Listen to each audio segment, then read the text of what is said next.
Marhay na aga Bicolandia, uyan na ang mga top stories sa Bicol.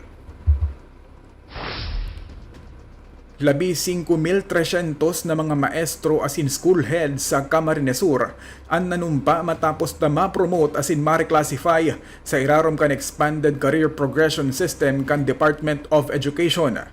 Pinanginotan ni Education Secretary Sunny Angara ang panunumpa as in ginibo sa Camarines Sur Freedom Sports Complex sa Pilican, Suudma. Sigun sa DepEd, labi sa 12,600 ang na-promote as in na-reclassify sa bilog na rehiyon Bicol kung saan ang Camarines Sur ang may pinakadakol na benepisyaryo. Sinabi man ni Angara na target kan gobyerno na doblehon ang pondo para sa Expanded Career Progression sa masunod na taon. Mantang pinagdoon man niya na ang mga lapel microphones na ipinanao sa mga maestra hali sa pondo kan opisina kan presidente tanganing makatabang sa pag-iwas sa vocal damage mantang nagtutukdo.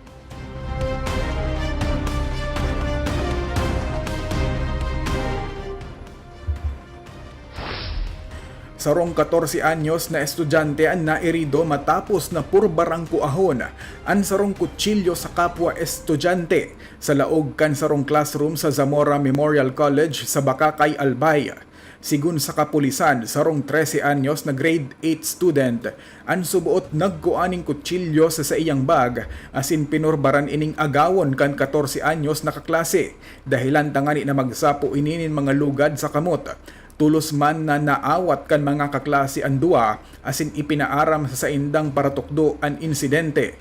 Sa inisyal na investigasyon kan pulisya, nagluluwas na dati nang nagkasintikan ang dua huli subuot sa pambubuli. Suspendido mo na ang face-to-face classes sa eskwelahan hasta Agosto 17, mantang padagos ang counseling sa mga estudyante asin ang pagrepaso kan mga security measures kan eskwelahan. Nangapudan sa gobyerno ang transport group na Condor Piston Bicol na mag-implementar nin mga permanenteng lakdang tangani na matugunan ang padagos na paglangkaba kan presyo kan petrolyo. Sigun sa grupo, kulang ang mga diskwento asin subsidiya, huli ta temporaryo sa naini, asin padagos na apektado ang ganansya kan mga driver, huli sa halangkaw na operational expenses. Nangapudan man ang Condor Piston Bicol na repasuhon ng Oil Deregulation Law, asin temporaryong pagsuspende kan value added tax asin excise tax sa mga produktong petrolyo tanganing mabawasan ang presyo kaini. Suportado man kan grupo ang pag-implementar kan speed limit sa syudad ni Naga, alagad sa indang pigtawan doon na kaipuhan man ang mas hararom na reforma para masiguro ang mas marahay na buhay kan mga driver. DPWH Secretary Vince Dizon nagbisita sa Camarines Sur para inspeksyonon ang Sagup Creek sa syudad ning Naga asin formal na i-turnover ang mga kagamitan para sa paglinig kan mga agihan nin tubig asin pag-iwas sa pagbaha. Kabale sa mga donasyon ang sarong dakula asin sarong sadit na backhoe, mantang piglalauman man ang pag-abot kan duwang mobile pumps sa maabot na simana. Mientras tanto, pigkumpirmar man ni Dizon na tinanggal na sa pwesto ang District Engineer kan Primer Distrito kan Camarines Sur, makalihis ang sarong aksidente sa sarong DPWH project sa Del Gallego.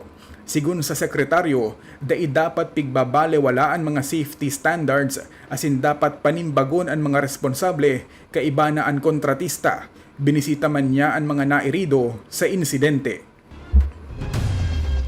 Sarong Philippine Hawk Eagle ang na-rescue sa Banwaan in Owas, Albay matapos ini i-turn over kan sarong concerned citizen sa DENR Bicol.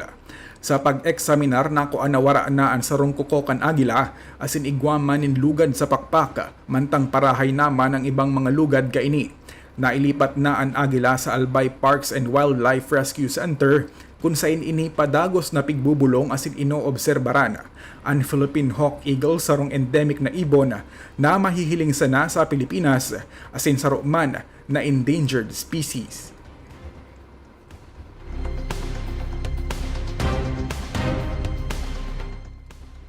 Asin iyan ang mga top stories sa Bicol ngunya na simana.